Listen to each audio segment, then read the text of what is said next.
জন পুরুষ আর 5 জন মহিলাকে প্রকৃতির মাঝখানেতে। আর যে দল সব থেকে বেশি সময় ধরে থাকতে পারবে সে জিতে নেবে $5,00,000। আমি তোমাদের 3 দিন সময় এই দেবো। ডলারগুলো সব আমাদের। তোমাদের জায়গা হলো ওই দিকে আর তোমাদের জায়গা হলো এই দিকে। আর তোমরা কোনো মতে নিজেদের সাইড চেঞ্জ করতে পারবে না, করলে ডিসকোয়ালিফাই হয়ে যাবে। যাও তোমরা প্রথম রাত্রের জন্য তৈরি হয়ে নাও। আমরা তৈরি। ভাগ্য তোমাদের সবাইকে সঙ্গ দিক। ছেলেরা নাকি মেয়েরা, দেখা যাক কে জেতে। ওরা আমাদের কিছুতেই হারাতে পারবে না, তারা 5 জন পুরুষ নয়।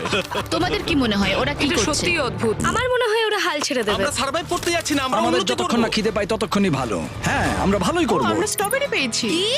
এখানে যেগুলো দেখতে পাচ্ছি সেগুলো আমাদের ফুড লিস্টে আছে। আমি চোখের সামনে শেল্টারটা দেখতে পাচ্ছি। ওইদিকে এটা আমাদের শেল্টার। সবাইকে এখানে স্বাগত ভাইরা। এবং অন্যদিকে কয়েক মাইল দূরে মেয়েরা তাদের ক্যাম্প সেট আপ করার জায়গা খুঁজে পেল। এখানে জলটা দেখে ভালো মনে হচ্ছে না, তাই আশা করছি আমাদের পেছনের দিকে যেতে হবে আর ভালো জল খুঁজতে হবে। এটা বেশ ভালো। হ্যাঁ, এটা আমাদের স্পট হতে পারে, বুঝলে? সবকিছু এখন ঠিকঠাক চলছিল, কিন্তু আমার অন্যান্য সব ভিডিও